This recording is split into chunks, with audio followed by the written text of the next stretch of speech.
Lancashire here. Don't know how well this is going to record, but I'm here at the moment in sunny Lytham. Actually St Anne's, which is a little bit further up the coast, going towards Blackpool. Blackpool's that way.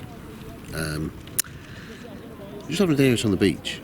But the reason I decided to actually come out of YouTube retirement and make a video is I remember coming to St Anne's Pier as a youngster with my parents, and the arcade there was almost like stuck in a bit of a time warp. So, been there now, last year and this year already. The time before that I must have been about 15, 16, something like that. So that's 25 years ago plus. Yowzers, wow, okay. It's nice to see the arcade still there. Oh yeah, sorry, this isn't advertising, this is just keeping the sun off my head, by the way. I'm not sponsored by Lidl or anything like that. We're just spending a bit of time on the beach, and then when they're going to go up to the arcade later, I know what they've still got in there, and I thought it was worthy of a quick YouTube video. They used to be all over the place. They used to be well, they were hugely popular when they first come out. I remember seeing one in the Lake District, in a little arcade there. They were all over Blackpool seafront for certain. They were everywhere. Talking about the original shocker, the electric chair, great big wooden contraption with handles. We'll have a look at Lytham St Anne's one on the pier shortly. But before we do that, we'll have a quick look at the area. So this is St Anne's Beach. Blackpool is in the distance there. I don't think you can see it on the video really. The beach is huge, and as you can see it's absolutely jam-packed full. It's a long way out to the sea, but as we pan to the left, I think you might just be able to make out an oil rig there in the distance. But as we move to the left, you can see the pier. It's not awfully long, but that building on the left, which is quite long, up to that pagoda, which is an ice cream parlour, that building on the left is the entire length of the arcade. There's a little bit of a section at the end where you can sit down in the sun, but the rest of it, it's all arcade. So we'll go in there now, and we'll have a look around, in particular at the original shocker chair. So, before I actually get into one of these chairs, let's have a quick talk about what they are and how they came about. The original shocker chair obviously is inspired by America's execution method, the electric chair. Introduced in around 1998, I think. They were very popular. They were all over the place, especially on Blackpool seafront. And the strange thing was that these chairs, whilst being the game clearly aimed at adults, were often found outside the front of arcades, which is where usually the little kiddie rides were. But this was not designed for children. This was designed for adults, probably intentionally for the young men wandering past on their pub crawl and thinking, let's have a go with this, let's see who can hang on the longest. But they were very popular. I certainly remember seeing one, like say, little arcade in the Lake District in Windermere, Blackpool, everywhere. They were all over the place. Every seaside town probably had these. But Blackpool had loads of them. Outside nearly every arcade there was one of these. They seem to be very hard to find now, unfortunately. But yeah, Nova Productions made them, which I think are now known as Supernova Games. It was a delightful wooden contraption, as you can see, with a power meter above the top. And it didn't actually deliver electric shocks. I mean, that would be a lawsuit just waiting to happen, I think. Certainly anybody with a pacemaker would have to avoid it like the plague. What actually happened was the handles inside the arms of the chair vibrated at quite a high frequency. The measurement of power was actually jolts rather than volts. Obviously, just to make sure we were aware that the bars were moving and not actually carrying any electric charge whatsoever. It even included armrests, straps, and leg rests. You know, you could actually strap yourself into this thing. You got a little ticket at the end that told you what power you'd managed to withstand. Most commonly, people would get in the chair, and the instant the vibration started, they'd let go of the handles on the first go. If I remember rightly, the chair did give you another chance to hang on, because obviously you knew what to expect this time. and see if you could withstand the full 2,000 jolts. Once it gets up to near the end of the experience, for want of a better word, the machine did actually start emitting smoke, as if you really were cooking. Not surprisingly, there was controversy regarding these chairs. In particular, I've found this article from the Sunday Mail in Scotland that says, "It's a shocker. Sick electric chair game sparks protest. A twisted children's arcade game simulating electric chairs been slammed by human rights campaigners. The grisly shockers invite victims to sit on a life-size model of an electric chair to see if they can endure the shock. Winners are those who can withstand a minute of a jolt." It does actually say a jolt. But Amnesty International condemned the chair, saying it makes a mockery of death. David Jones, boss of the chair's designers Nova Productions, brushed off the criticism. He even plans to update the macabre machine with the Screamer, featuring a smoking skull. "We're not weirdos with a sick interest in death. The machine's a bit of a laugh. It's safe, and most people enjoy a shot on it." He came up with the idea for the chair when he got a jolt after touching vibrating industrial equipment. It was like an electric shock. I thought it'd be fun to build a game around it.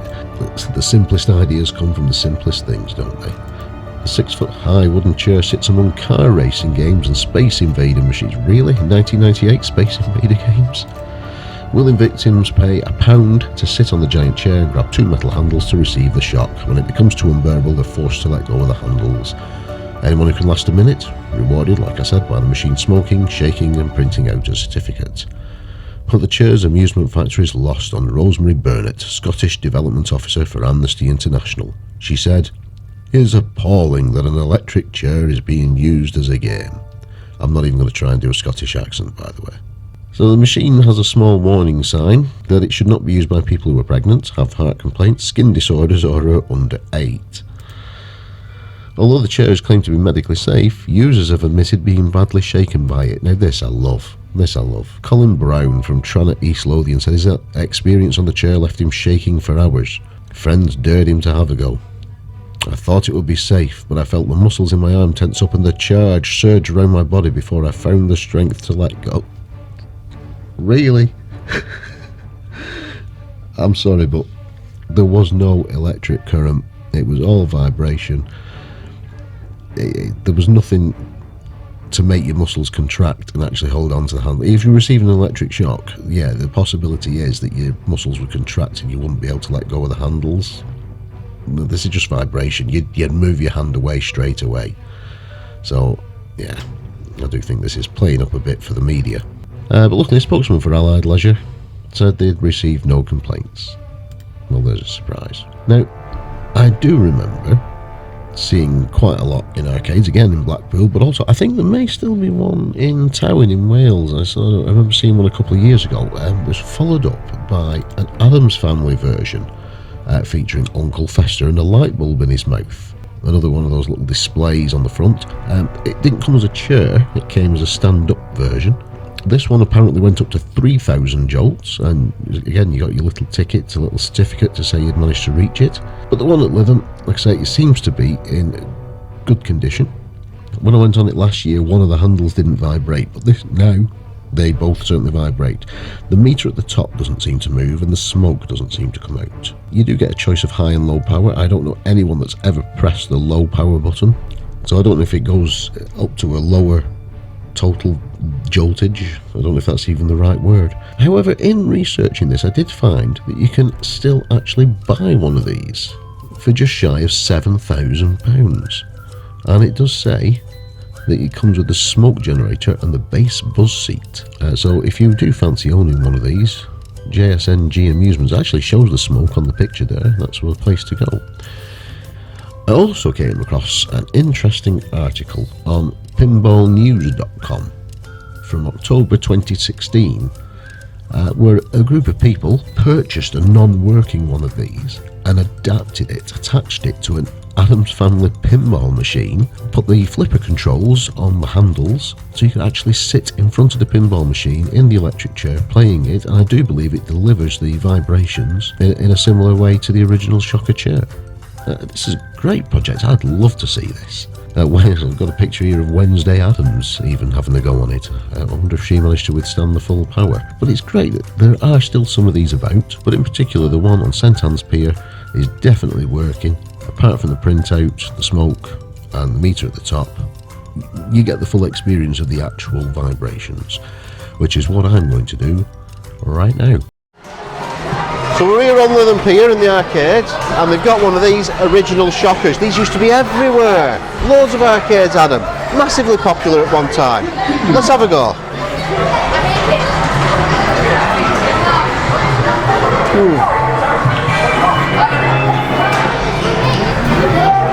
Still a pound to play. So we've got a choice of high power and low power. We'll go for high.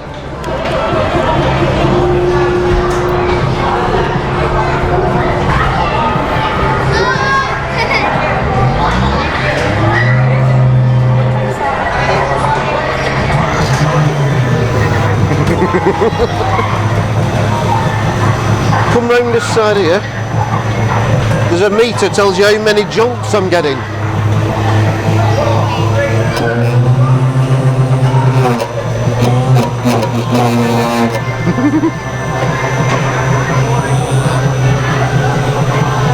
Have you stand back a bit?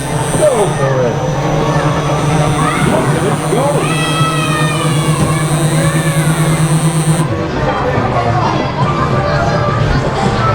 So it went up to 2,000 jolts.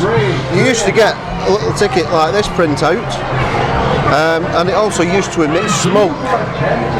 Well, I think some parts of it are not working, but it's nice to see one still fully operational apart from the smoke.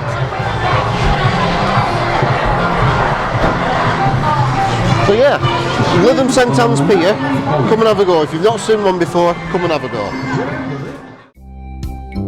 Hi folks, thanks for watching my video. You made it to the end, well done. If you like what you just saw, why don't you leave a like, leave a comment, subscribe, share my video, do all the above. But whatever you do, I hope to see you in the next one. Hasta la vista.